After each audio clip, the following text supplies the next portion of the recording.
Before we dive into the story, a quick reminder your support means everything. With nearly 90% of our viewers still not subscribed, we truly need your help to keep bringing you powerful, emotional content. Hit the subscribe button and ring that notification bell and tell us, where are you watching from? Drop your city name in the comments below. Now, let's begin. I always believed that love, when built on trust, could survive anything. I thought I had the perfect marriage, yet one rooted in faith, commitment, and unwavering loyalty. For years, I never once doubted my husband, my best friend, my partner, my everything. But when the truth finally surfaced, the perfect life I thought I had shattered into 1,000 tiny, irreparable pieces. Let me take you back to where it all started. 7 years ago, I met Daniel. From the very first moment, it felt like fate itself had woven our paths together long before we ever met. We shared so much in common, both raised in devout Christian homes in the Midwest, where Sundays were for church, family was sacred, and faith was the foundation of every decision. We spoke the same language of love, a love that valued loyalty, honesty, and commitment above all else. At the time, I was just starting my career as a marketing consultant, while Daniel was flourishing as an engineer. When we got engaged, my parents gifted us a beautiful 3-bedroom house, a blessing they believed should be enjoyed in life, not after death. We promised to fill that home with laughter, love, and eventually, a family. 5 years ago, we stood at the altar, vowing to face every storm, every triumph, every change together. And for the longest time, we did just that. Our love was the kind people admired, effortless, deep, seemingly unbreakable. At least, that's what I thought. 2 years ago, our family grew when we welcomed twin daughters, two little miracles with golden curls and sparkling, curious eyes. From that moment on, our priorities shifted. Late night talks about dreams turned into early morning feedings and lullabies. It wasn't always easy, but we were a team, facing sleepless nights and endless responsibilities hand in hand. Our life was simple: weekends at home, quiet dinners, movie nights. We didn't need extravagant outings to feel fulfilled. We had everything we ever wanted: love, trust, and faith. And Daniel? He was the kind of husband who made sure I never doubted my place in his heart. Every kiss on my forehead, every random hug, every whispered "I love you" felt real. We shared everything: our fears, dreams, and worries. No secrets, no lies. Or so I believed, until everything changed. It was just 1 week before the annual tech trade exhibition. Daniel got a call, an urgent one. Several of his colleagues had fallen ill, and they needed him to step in at a 3-day event in Atlanta. He tried to get out of it. I could see the hesitation, the frustration in his eyes as he packed. "I hate this," he muttered, adjusting his tie. "I don't want to leave you and the girls." I even begged my boss to reconsider. I smiled, fixing his tie and kissing him gently. "We'll be fine. It's only a few days. We'll miss you. But we're proud of you." He kissed my forehead and pulled me close. "I don't deserve you," he whispered. I laughed softly. "Of course you do." If only I had known. That would be the last time I'd ever look at him the same way again. The message that changed everything. The first night without Daniel passed quietly. I spent the evening with the girls, made dinner, tucked them in, exchanged sweet goodnight texts with Daniel, and fell asleep missing him, but comforted by the thought he'd be home soon. But the second night, something felt off. Around 9 p.m., my phone buzzed. It was Ryan, a longtime friend who worked in cybersecurity. He was in Atlanta too, attending a different conference. Ryan: "Hey, how's your weekend?" "Out to dinner with some colleagues. Guess who's sitting at the table across from me?" I smiled at the message, replying casually, "Me." "Daniel's at his trade show." "I'm just home with the girls. You're at the security event, right?" Ryan: "Yeah, hey, you said Daniel's at an exhibition. Do you know which one exactly?" The question made me pause. Something about it didn't sit right. "Me." Yeah, it's in Atlanta. I'm not sure of the name, but it's at the convention center. Why? There was a delay. A strange, uneasy feeling started to creep into my gut. And then my phone vibrated again. 3 attachments, 2 photos, 1 short video. My hands trembled as I opened them. There he was, Daniel. But not the Daniel I thought I knew. He was sitting at a dimly lit restaurant, leaning in way too close to a woman I'd never seen before. She was stunning. Long dark hair, a figure that her tight dress accentuated without apology. They were laughing, touching hands, their eyes locked in a way that made my stomach turn. In that moment, everything I believed, everything I trusted, began to fall apart. The second image sent my heart into a free fall. It was a close up.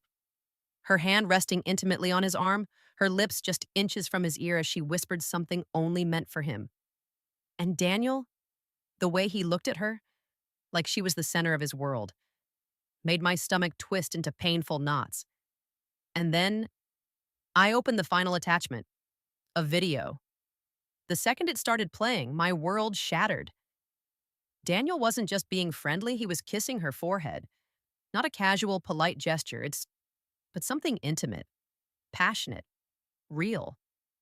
His hands were on her waist, pulling her closer. Her fingers tangled in his hair as she leaned into him, completely lost in the moment, completely oblivious to the world and the life he had left behind. I couldn't breathe. My hands shook violently, tears blurring my vision as I stared at the screen. This couldn't be real. It couldn't. Then another message from Ryan popped up. Ryan, are you okay? I swallowed hard, my throat burning. Me. Where is he right now? Ryan. Still at the table. With her. A cold, heavy wave crashed through my chest. I grabbed my phone and dialed Daniel's number, my fingers trembling so badly I almost dropped it. It rang once, twice, straight to voicemail. I forced my voice to stay steady as I left a message. Hey, sweetheart. Just wanted to check in. Hope you're having a good time. Call me when you can. I love you. As soon as I hung up, another text arrived. Ryan. I just saw him look at his phone. He saw your name and put it right back in his pocket. Didn't even hesitate. The betrayal was like an avalanche crashing down on me, burying me under its weight. And then, another photo. They were dancing. His hand gripped her waist tightly, her head thrown back in laughter, her body pressed against his like they had done this 100 times before. They didn't look like strangers. They didn't even look like new lovers. They looked comfortable. Familiar. Like my marriage had been alive for a long, long time. And for the first time in my life, I realized just how blind I had been. Completely and utterly blind.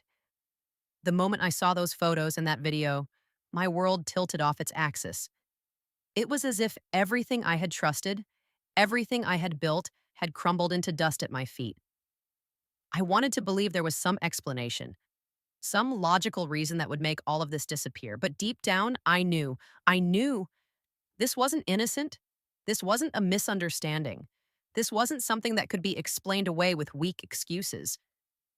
Daniel, my husband, my best friend, wasn't just sitting with another woman. He was holding her, kissing her, choosing her, over me, over our daughters, over everything we had built together. But the worst part? He saw my name on his phone and chose to ignore me. I sat frozen on the couch, my heart pounding so hard, it felt like it might break through my chest. I wanted to call him again. I wanted to scream, cry, demand answers, anything to make the pain stop. But instead, I called Ryan. He picked up on the first ring.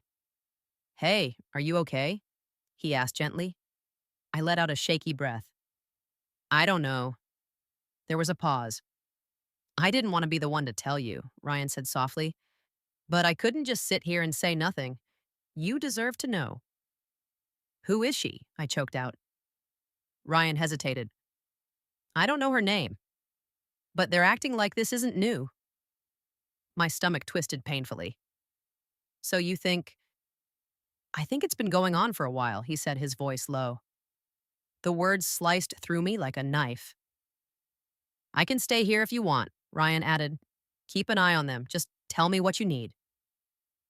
I closed my eyes, fighting the overwhelming wave of emotions threatening to drag me under.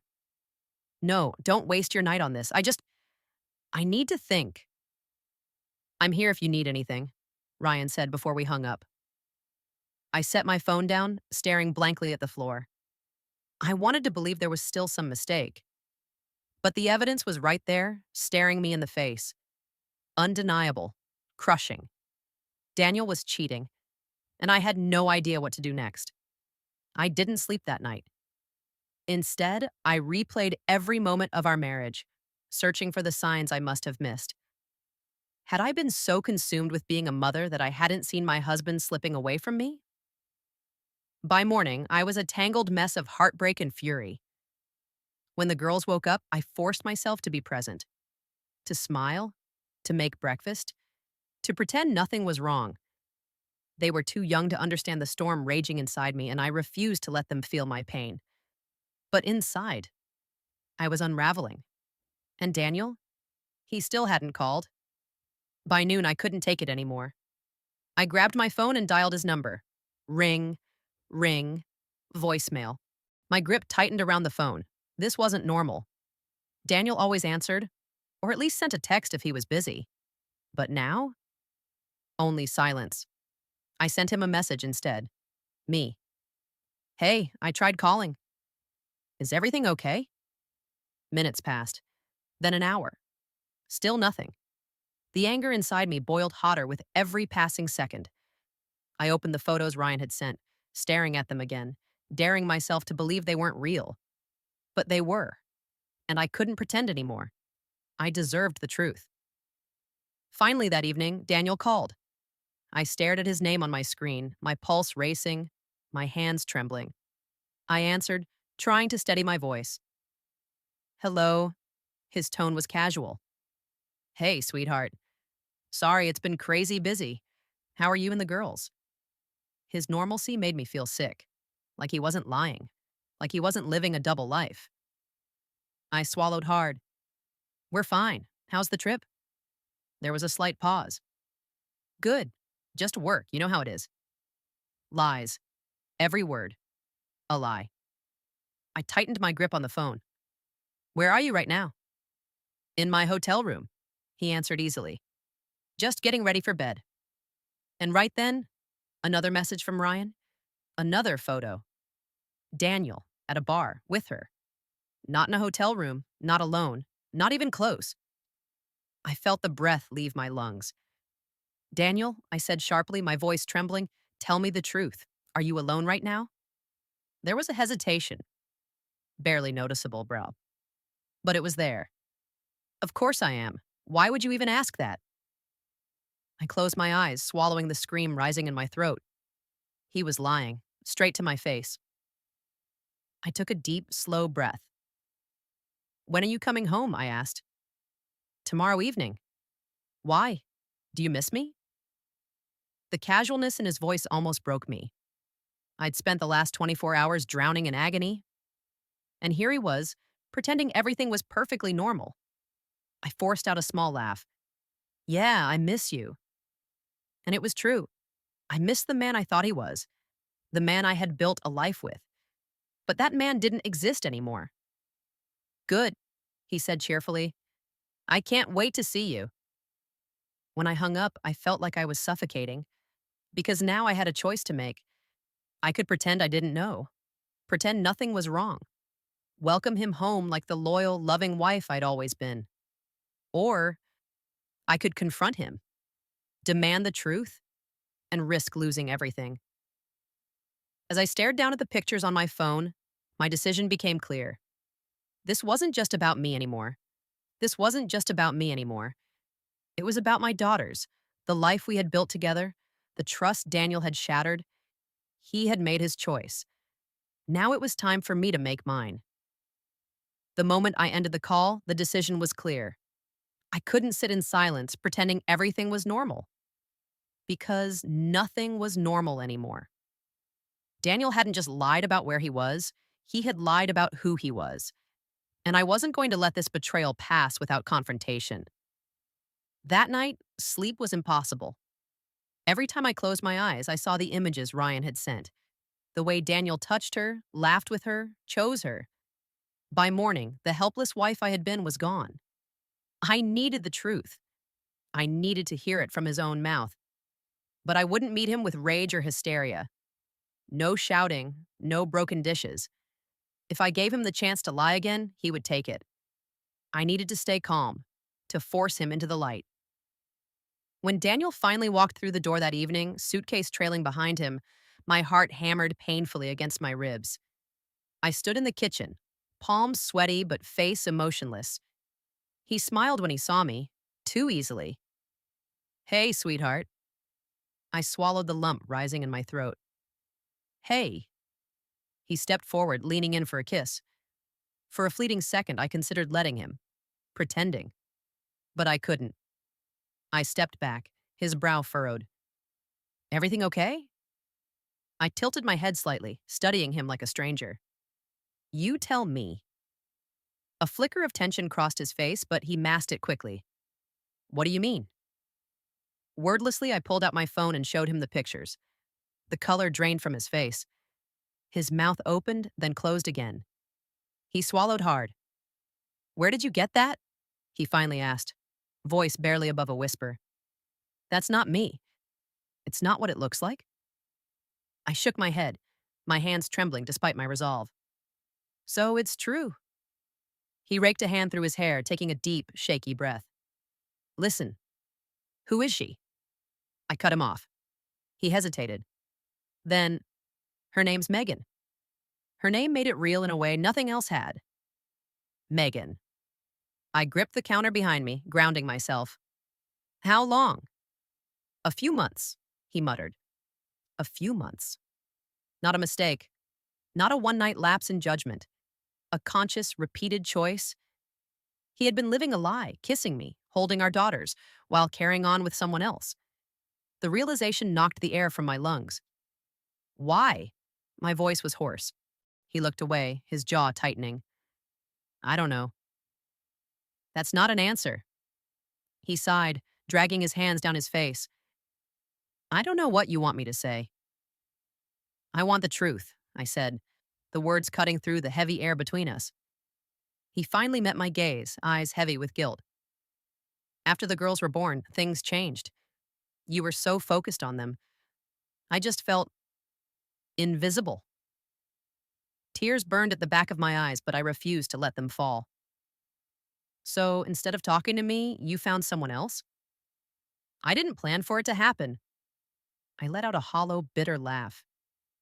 You didn't accidentally have an affair, Daniel. I know, he whispered. I know I messed up. Do you love her? The silence was deafening. Then he shook his head.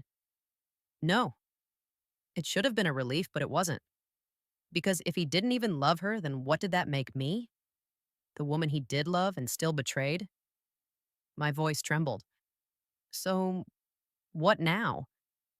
Daniel ran a hand through his hair, his whole body sagging. I don't want to lose you. I let out another hollow laugh, cold and final. You already did. He flinched. Can we work through this? I stared at him, this man I thought I knew, and the answer landed in my chest, heavy and undeniable. No, I whispered. He exhaled sharply, hands balling into fists at his sides. So that's it? I lifted my chin, feeling clarity settle into my bones for the first time in days. That's it. He didn't argue. He didn't beg. He just stood there, finally realizing the weight of what he had done and that I was no longer the woman who would beg him to stay. I had too much self-respect for that. I deserved better. My daughters deserved better. The silence that filled the house after he went upstairs to pack was suffocating. I stood there, gripping the counter, my chest aching, my breathing uneven. This was real. I had ended my marriage. The soft creak of the stairs announced his return. A duffel bag slung over his shoulder, Daniel paused by the door, looking back at me like he might say something. Instead, he sighed. I'm sorry, he said. I nodded, throat tight. Me too. And then he was gone. The door closed behind him, leaving a silence that felt both devastating and freeing. The next morning, I woke to the sound of tiny footsteps rushing down the hall. Before I could sit up, Lily and Emma clambered onto the bed, their faces soft and sleepy. "Where's Daddy?" Lily asked, rubbing her eyes. I swallowed hard and wrapped my arms around them. "He's going to stay somewhere else for a little while," I said gently. Emma frowned. "Why?" I forced a smile, keeping my voice steady. "Sometimes grown-ups need space to figure things out." Lily's bottom lip trembled. Did we do something wrong? My heart cracked wide open. I pulled them closer. "No, sweetheart, this isn't your fault. Mommy and Daddy love you very much. That will never change." They didn't fully understand, of course. How could they? But I knew. This was only the beginning of a long, difficult journey. A journey where I had to be strong. For them. For myself. The days that followed were filled with quiet adjustments. Daniel and I arranged a schedule so he could still see the girls. I did everything I could to maintain a sense of normalcy for them. But at night, when the house was quiet and the girls were asleep, the tidal wave of emotions would hit. Grief, anger, relief. Some nights I wasn't sure which was winning. But I knew one thing for certain. I would not let this break me. Weeks later, while I was stirring dinner on the stove, my phone buzzed. Ryan. I hesitated before answering. "Hey," I said cautiously. "Hey," he replied, his voice soft. "How are you holding up?" I exhaled, stirring the pasta. "Some days are easier than others." "That makes sense," he paused. "I just wanted to check in, and to say I'm sorry." I frowned. "For what?" "For how you found out," he said quietly. "I hate that it happened like that." Leaning against the counter, my chest tightened. "It's not your fault, Ryan. Honestly, I'm grateful. At least now I know the truth." He was silent for a moment. "If you ever need to talk, I'm here." Something warm stirred in my chest. Ryan had always been there, first as a friend, now as something steadier. Someone who still cared even after all the wreckage. "Thank you," I murmured. We hung up, and for the first time in what felt like forever, I felt something unexpected. Hope. Not for love, not yet, but for healing, for a fresh start, for the life I deserved. And I wasn't going to let anyone take that away from me again.